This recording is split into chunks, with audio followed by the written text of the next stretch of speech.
Voilà, la somme de chaque ligne est égale à la capacité d'offre correspondante. Puis la somme de chaque colonne est égale à la demande correspondante. Heuristique égale à méthode approximative ne garantit pas que la solution trouvée sera une solution optimale. Il n'y a pas de garantie. C'est cela qu'on dit heuristique.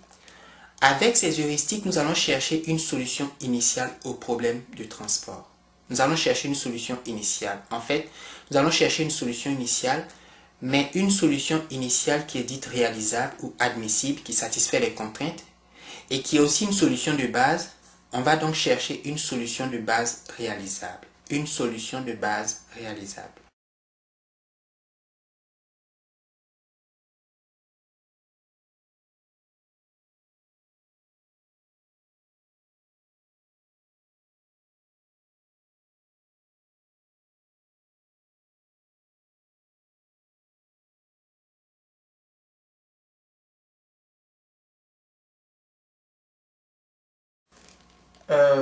La première heuristique que je vais présenter ici s'appelle la méthode du coin nord-ouest. La méthode du coin nord-ouest. J'écris ici méthode du coin nord-ouest. Nous allons appliquer cette méthode sur cet exemple. Je vais donc dessiner le tableau. Alors, je vais reproduire ce tableau-là ici. J'ai 13, j'ai 18, j'ai 14, 10, 15 et puis 20. Et puis, je vais mettre les coûts de transport de 1, 4, 6, 3, 2, 4, 2 et 3. Comment fonctionne la méthode du coin nord-ouest? Une heuristique utilisée pour trouver une solution initiale au problème de transport. D'abord, je voudrais dire ceci. Je voudrais dire que ce qui fait la différence entre cette méthode-là, cette heuristique, la méthode du coin nord-ouest, et puis les autres heuristiques que je vais présenter, la méthode du coût minimum ligne, la méthode du coût minimum colonne, la méthode du coût minimum matrice, et puis la méthode d'approximation de Vogel, c'est que cette heuristique, la méthode du coin nord-ouest, ne prend pas en compte les coûts unitaires de transport. D'accord? Vous allez voir dans quelques instants, pour remplir les cases afin de satisfaire les contraintes du problème de transport, c'est-à-dire la somme des lignes égale à la capacité d'offre, la somme des colonnes est égale à la demande, il n'y a pas de prise en compte des coûts unitaires de transport. Par contre, les autres méthodes, méthode du coût minimum et puis méthode d'approximation de Vogel, on prend en compte ou on prendra en compte les coûts unitaires de transport. Donc c'est la différence qui existe entre la méthode du coin nord-ouest et puis toutes les autres heuristiques que je vais présenter par la suite. À savoir la méthode du coût minimum, les méthodes du coût minimum parce qu'il y en a 3, et puis la méthode d'approximation de Vogel. Alors, comment ça marche?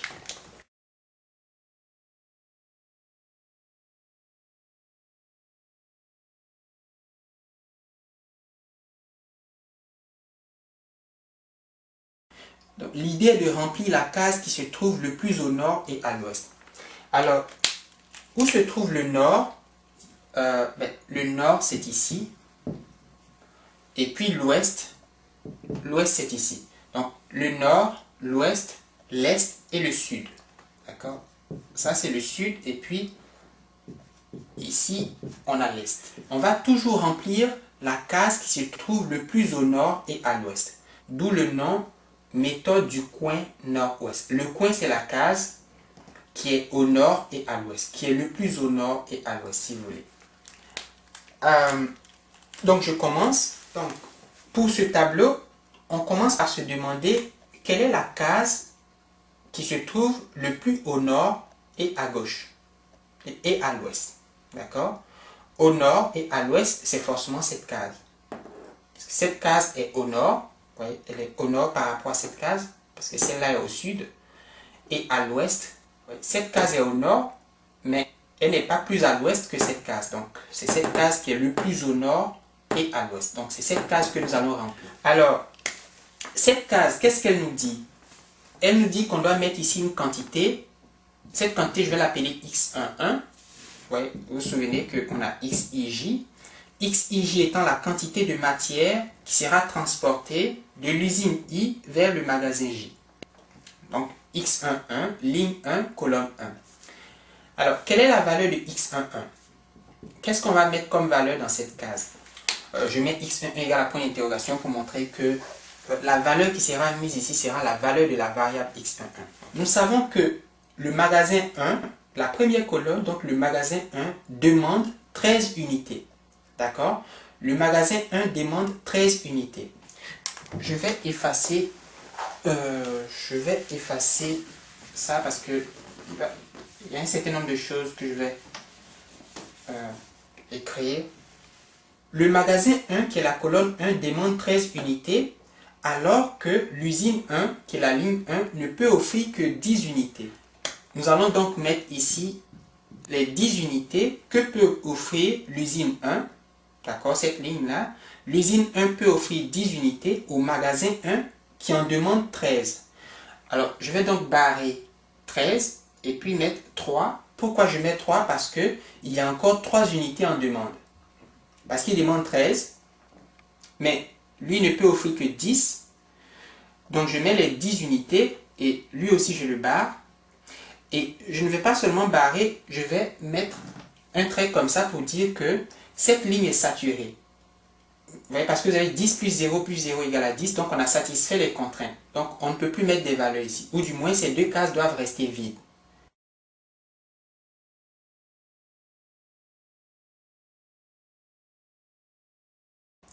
Et les nouvelles demandes pour les magasins 1, 2 et 3 sont 3, 18 et 14. D'accord? 3, 18 et 14 sont les nouvelles demandes.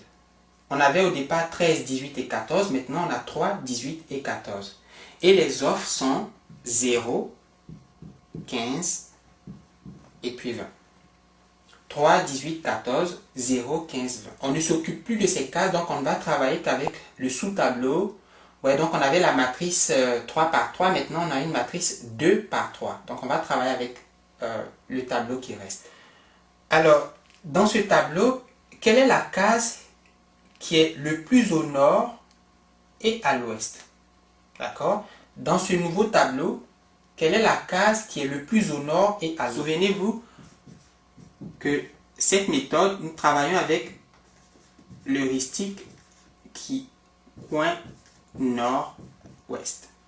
C'est la méthode du coin nord-ouest et c'est cette heuristique que nous employons. Et à chaque étape, nous cherchons la case ou la cellule qui est le plus au nord et le plus à l'ouest. Le plus au nord et à l'ouest.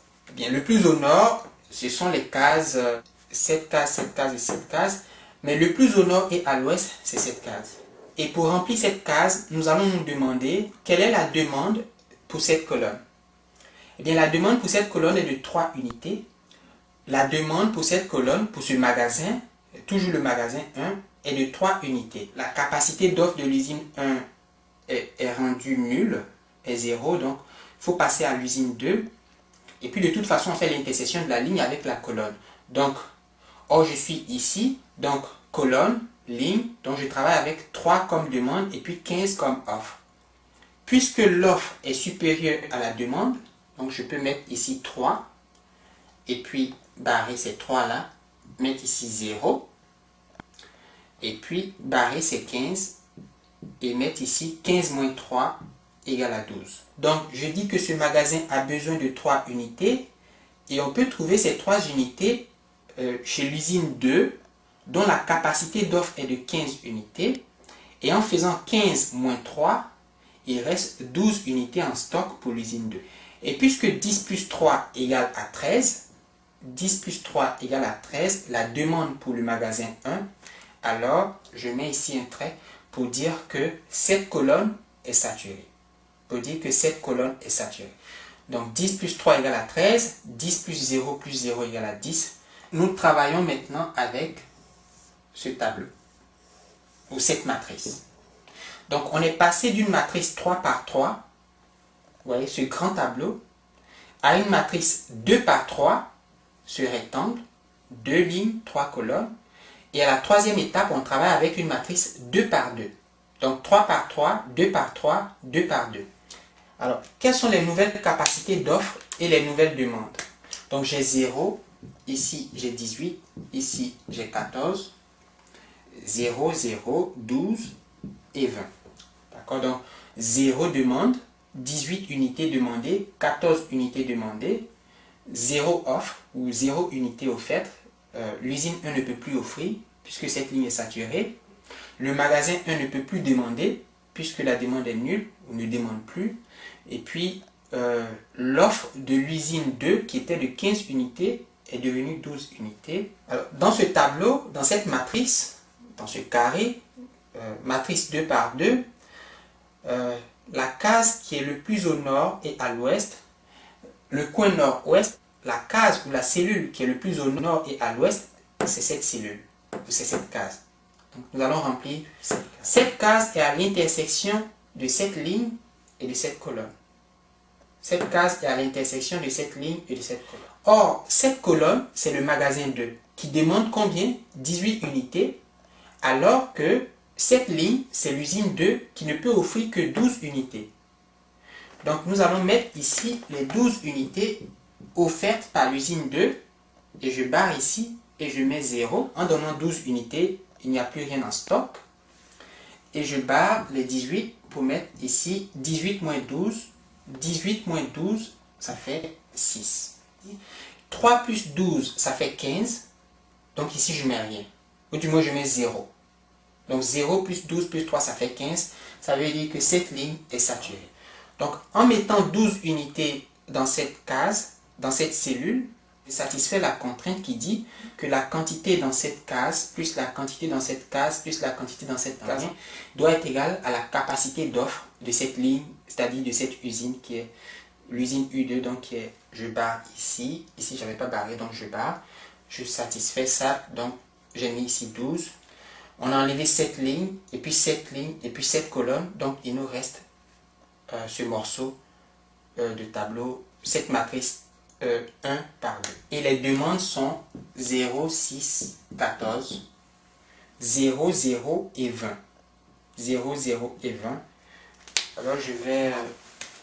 donc ici j'ai 0, 0 et puis 20 unités. 0, 0, 20 unités, 0, 6, 14 unités. Selon le critère du coin nord-ouest, on est obligé de satisfaire cette case. Dans ce tableau, on est obligé de satisfaire cette case parce que c'est la case ou la cellule qui est le plus au nord et le plus à l'ouest. Or, cette colonne, qui est le magasin 2, demande 6 unités, alors que cette ligne, qui est l'usine 3, ne peut offrir que 20 unités. Donc, vous avez 20 unités offertes contre 6 demandées. Je peux donc mettre ici 6 unités. Et vous avez 6 plus 12, ça fait 18. Donc, ici, les 6 sont épuisés. J'ai ici 0, 0. 12 plus 6, ça fait 18. Donc, cette colonne est saturée. Mais d'où viennent les 6 unités? Elles proviennent de l'usine 3. Donc, j'ai 20 moins 6, ça fait 14. Donc, je barre les 20. Je mets ici 14. Parce que 20 moins 6, ça fait 14. Je mets ici 0, 0, 14, 0, 0 et 14. Vous avez 14 ici, 14 ici. La seule façon de remplir cette case, c'est de mettre les 14 unités provenant de l'usine 3.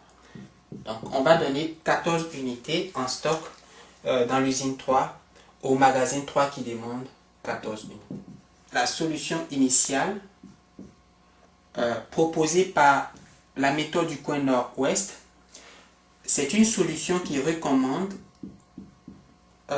les affectations suivantes. X11, alors je vais écrire X11, X12, X13, X21, X22, X23, X31, X32, X33. Alors, X11 égale 10 unités, X21 égale 3 unités, X13, il n'y a rien, donc égale 0 unité, X21 égale 0 unité, X22 égale 12 unités, X23 égale 0 unité, il n'y a rien, X31, X3, qu'est-ce que j'ai mis?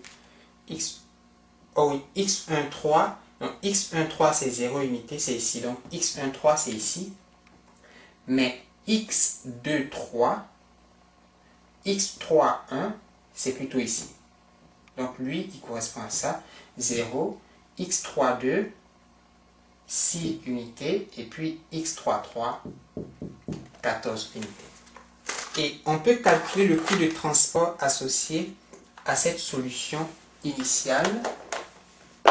Donc le coût de transport, donc j'applique la formule CIJ, XIJ, ce qui me fait 10 fois C11, or C11 c'est 2, donc 10 fois 2, 10 fois 2 plus 3 fois C12, je fais une erreur,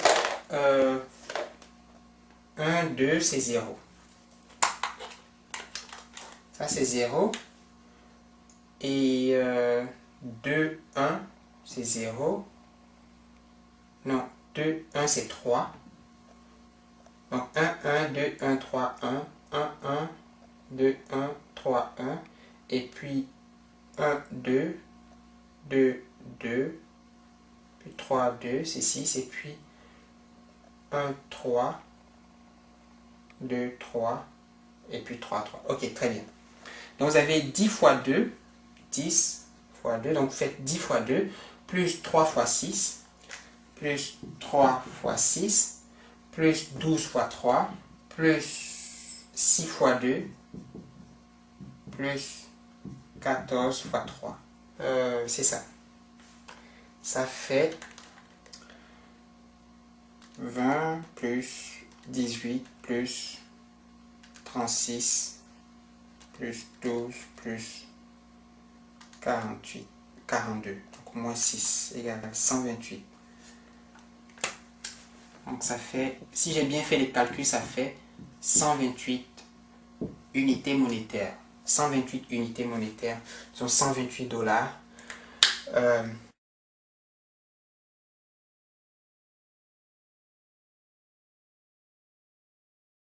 On peut vérifier qu'il s'agit d'une solution de base réalisable. Bon, elle est réalisable, c'est sûr, ou elle est admissible, puisque 10 plus 3 plus 0 égale à 13, 12 plus 6 plus 0 égale à 18, et puis 14 plus 0 plus 0 égale à 14, 10 plus 0 plus 0 ça fait 10, 3 plus 12 plus 0, 15, 0 plus 6 plus 14 ça fait 20. Mais m plus n moins 1 égale 3 plus 3 moins 1 qui est égal à 6 moins 1, ça fait 5. m plus n moins 1 égale à 5, or vous avez 1, 2, 3, 4, 5 cases remplies.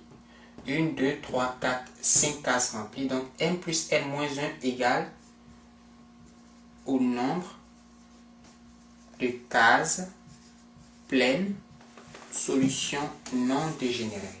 Donc solution. Vous voyez, j'écris que la solution n'est pas dégénérée parce que m plus n moins 1 est égal au nombre de cases pleines, c'est-à-dire 5 est égal à 1, 2, 3, 4, 5.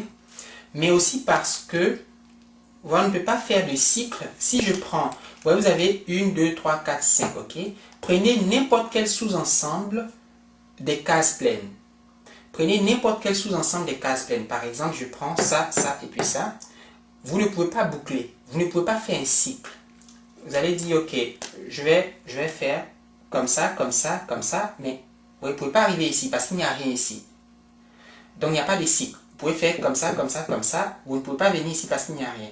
Comme ça, je ne peux pas venir ici, donc j'ai ça, ça. Allez, donc je peux faire ça, ça, ça, ça, mais je ne peux pas. Donc, parce qu'il n'y a pas de cycle, donc parce qu'on ne peut pas construire un cycle à partir de tout sous-ensemble des cases pleines de la solution initiale trouvée par la méthode du coin nord-ouest, et que m plus n moins 1 est égal au nombre de cases pleines, alors on a une solution non dégénérée. Donc m plus n moins 1 égale au nombre de cases pleines ne suffit pas. Il faut que, ayant rempli les cases, on ne puisse pas construire un cycle à partir de tout sous-ensemble formé par les cases pleines. Il ne faut pas qu'on ait des cycles. On ne veut pas de cycles, on ne veut pas de boucles, si vous voulez. Alors on dit qu'on a trouvé une solution non dégénérée. On a trouvé une solution non dégénérée. Et cette solution a un coût de 128.